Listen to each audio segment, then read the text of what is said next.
پھر اسی طرح بعض اوقات انسان کے لیے ناشکری رزق کی تنگی کا ذریعہ بن جاتی ہے، تو اس سے بھی انسان کو پرہیز کرنا چاہیے. خواہ انسان کے پاس تھوڑا ہی ہو تو بھی اس پر اللہ تعالیٰ کا شکر ادا کرنا چاہیے،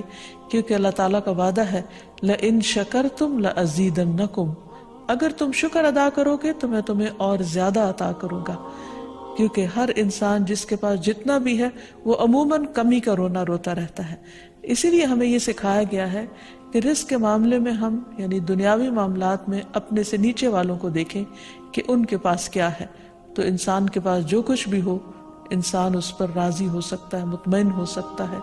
خوش ہو سکتا ہے اور اللہ تعالیٰ کا شکر گزار ہو سکتا ہے. اور یہ ہمیشہ یاد رکھے کہ اصل میں الرزاق تو اللہ تعالیٰ ہی ہے. اس لیے جب بھی رزق کے معاملے میں کسی بھی قسم کی کوئی مشکل ہو، اونچ نیچ ہو، تو فوراً اللہ تعالیٰ کی طرف انسان رجوع کرے اور اللہ تعالیٰ سے خوب خوب دعائیں کرے، کیونکہ وہ دعاؤں کا سننے والا ہے، قریب مجیب ہے، بہت قریب ہے اور ہر بات کا جواب دیتا ہے. ایسا نہیں کہ وہ انسان کی دعا کو نظر انداز کر دیتا ہے. اور یہ تو اس کا خود حکم ہے، وَقَالَ رَبُّكُمُ ادْعُونِي أَسْتَجِبْ لَكُمْ، تمہارا رب کہتا ہے کہ تم مجھ سے مانگو تو میں تمہاری دعا قبول کروں گا. تو ہمیشہ ہمیں یہ یاد رکھنا چاہیے کہ رزق کی کنجیاں اللہ تعالیٰ کے پاس ہیں. فرمایا لَهُ مَقَالِيدُ السَّمَاوَاتِ وَالْأَرْضِ يَبْسُطُ الرِّزْقَ لِمَن يَشَاءُ وَيَقْدِرُ إِنَّهُ بِكُلِّ شَيْءٍ عَلِيمٌ. آسمانوں اور زمین کی چابیاں اسی کے پاس ہیں، وہ جس کے لیے چاہتا ہے رزق کشادہ کر دیتا ہے اور جس کو چاہتا ہے تنگ کر دیتا ہے. بلا شبہ وہ سب کچھ جاننے والا ہے. اور پھر تمام مخلوقات کے رزق کی ذمہ داری اسی پر ہے. فرمایا وَمَا مِن دَابَّةٍ إِلَّا عَلَى اللَّهِ رِزْقُهَا، اور کوئی جاندار ایسا نہیں کہ جس کے رزق کا ذمہ اللہ کے اوپر نہ ہو. کوئی ایک چھوٹی سے چھوٹی چونٹی اور اس سے بھی چھوٹی مخلوق، ان سب کو وہی کھلاتا اور پلاتا ہے، وہی زندگی دیتا ہے اور زندگی کے اسباب مہیا کرتا ہے. لیکن اکثر لوگ اللہ تعالیٰ کے اس اختیار سے لا علم ہیں. اسی لیے اللہ تعالیٰ فرماتے ہیں قُلْ إِنَّ رَبِّي يَبْسُطُ الرِّزْقَ لِمَن يَشَاءُ وَيَقْدِرُ وَلَكِنَّ أَكْثَرَ النَّاسِ لَا يَعْلَمُونَ، کہہ دیجئے بے شک میرا رب رزق فراخ کرتا ہے جس کے لیے چاہتا ہے اور تنگ کر دیتا ہے، لیکن اکثر لوگ علم نہیں رکھتے. یعنی بہت سے لوگ اس حقیقت کو بھول جاتے ہیں اور جب ان کے پاس زیادہ آتا ہے تو وہ سمجھتے ہیں کہ یہ ان کی محنت کا نتیجہ ہے، یہ ان کی کوششیں اور ان کے سمجھداری ہے جس کی وجہ سے ان کو زیادہ ملا ہے. اور اگر کسی کے پاس کم ہوتا ہے تو عموماً لوگ سمجھتے ہیں کہ یہ اس کی اپنی حماقت اور بے وقوفی کی وجہ سے یا ناسمجھی کی وجہ سے اس کو نہیں مل رہا. حالانکہ بعض اوقات اللہ سبحانہ وتعالی انتہائی ناسمجھ لوگوں کو بھی بہت کچھ عطا کر دیتا ہے، اور بعض اوقات بہت زیادہ پڑھے لکھے سمجھدار عقل مند لوگ اپنے 2 وقت کے کھانے کے لیے بھی پریشان ہوتے ہیں. حقیقت یہ ہے کہ اللہ سبحانہ وتعالی جسے چاہے خوب نوازے، اور دینے سے اس کے خزانوں میں کوئی کمی واقع نہیں ہوتی، اور یہ اس کی اپنی مشیت اور اس کی اپنی چاہت ہے. وہ چاہے تو اپنے نافرمانوں کو بہت کچھ دے دے. ہم دیکھتے ہیں کہ دنیا میں بہت سے لوگ اس کی ذات کا بھی انکار کرتے ہیں، اس کے آگے سجدہ بھی نہیں کرتے، اس کی راہ میں کچھ صدقہ خیرات بھی نہیں کرتے، لیکن اس کے باوجود ان پر رزق برستا ہی چلا جاتا ہے، کیونکہ اللہ سبحانہ وتعالیٰ ان کو ڈھیل دیتا ہے. پھر اسی طرح اللہ تعالیٰ نے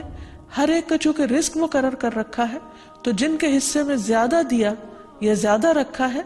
وہ ایسا نہیں کہ ضروری طور پر ان کی کسی نیکی کی وجہ سے ہی ہو، وہ اللہ تعالیٰ کی تقسیم کی بنا پر ہے. اللہ تعالیٰ کا اپنا فیصلہ ہے جو اس کے حکمت پر مبنی ہے، جسے انسان نہیں جانتے، کیونکہ اللہ تعالیٰ نے ہر انسان کا رزق مقرر کر رکھا ہے، اور جو انسان کے مقدر میں ہوتا ہے وہ اس کو مل کر رہتا ہے. اسی لیے جابر بن عبداللہ کہتے ہیں کہ اللہ کے رسول صلی اللہ علیہ وسلم نے فرمایا اگر ابن آدم اپنے رزق سے اسی طرح بھاگے جس طرح موت سے بھاگتا ہے تو بھی رزق اسے اسی طرح پالے گا جس طرح اسے موت پا لیتی ہے، یعنی اس کا رزق اس تک پہنچ کر رہے گا. اس سلسلے میں ایک بہت اہم بات یاد رکھنے کی ہے کہ انسان رزق کے معاملے میں ہمیشہ اللہ تعالیٰ کی طرف رجوع کرے اور کسی بھی پریشانی کی صورت میں غیر اللہ کی طرف رجوع نہ کرے، یعنی اپنے دکھ، تکلیف، پریشانی، اس کا داستان، اس کی بپتا صرف اللہ تعالیٰ کو سنائے، اسی سے دعائیں مانگے، اور یہ مت سمجھے کہ اللہ تعالیٰ نہیں سنتا تو وہ کسی اور کے در پر جا کر اپنی مشکل بیان کر کے اسے مشکل کشا سمجھتے ہوئے اس سے اپنی حاجات پوری کروا سکتا ہے۔ قرآن مجید میں اللہ تعالیٰ فرماتے ہیں وَاللَّهُ جَعَلَ لَكُم مِّنْ أَنفُسِكُمْ أَزْوَاجًا وَجَعَلَ لَكُم مِّنْ أَزْوَاجِكُمْ بَنِينَ وَحَفَدًا وَرَزَقَكُم مِّنَ الطَّيِّبَاتِ أَفَبِالْبَاطِلِ يُؤْمِنُونَ وَبِنِعْمَةِ اللَّهِ هُمْ يَكْفُرُونَ وَيَعْبُدُونَ مِن دُونِ اللَّهِ مَا لَا يَمْلِكُ لَهُمْ رِزْقًا مِّنَ السَّمَاوَاتِ وَالْأَرْضِ شَيْئًا وَلَا يَسْتَطِيعُونَ، اور اللہ نے تمہارے لیے خود تم ہی سے بیویاں بنائیں، اور تمہارے لیے تمہاری بیویوں سے بیٹے اور پوتے بنائے، اور تمہیں پاکیزہ چیزوں سے رزق دیا، تو کیا وہ باطل کو مانتے ہیں اور اللہ کی نعمت کا انکار کرتے ہیں؟ اور وہ اللہ کے سوا ان کی عبادت کرتے ہیں جو نہ انہیں آسمانوں اور زمین سے کچھ بھی رزق دینے کے مالک ہیں اور نہ وہ طاقت رکھتے ہیں۔ تو اس آیت سے واضح طور پر پتہ چلتا ہے کہ اللہ کے رزق کے خزانے صرف ان کا مالک اللہ ہی ہے، اس کے علاوہ کوئی نہیں۔ اگر اللہ تعالیٰ کسی کو رزق نہ دے تو کوئی اور کچھ بھی نہیں دے سکتا، کیونکہ اللہ تعالیٰ نے ملکیت کے یہ سارے اختیارات اپنے پاس رکھے ہوئے ہیں، کسی اور کو نہیں دیے۔ جیسا کہ ایک اور آیت میں آتا ہے کہ انسان کو اللہ ہی کے ہاں رزق تلاش کرنا چاہیے۔ فرمایا انما تعبدون من دون اللہ اوثانا وتخلقون افکا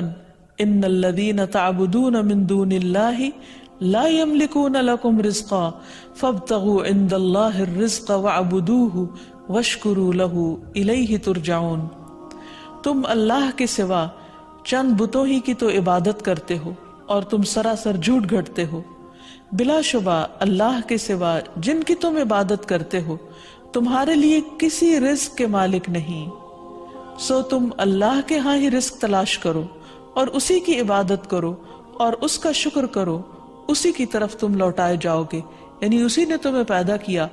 وہی تمہیں رزق دیتا ہے، اسی کی طرف تمہاری واپسی ہے۔ اس لیے تم نہ اللہ کے سوا کسی اور کی عبادت کرو اور نہ ہی اس کے آگے ہاتھ پھیلاؤ اور نہ اس سے توقع رکھو کہ وہ تمہیں کچھ دے گا۔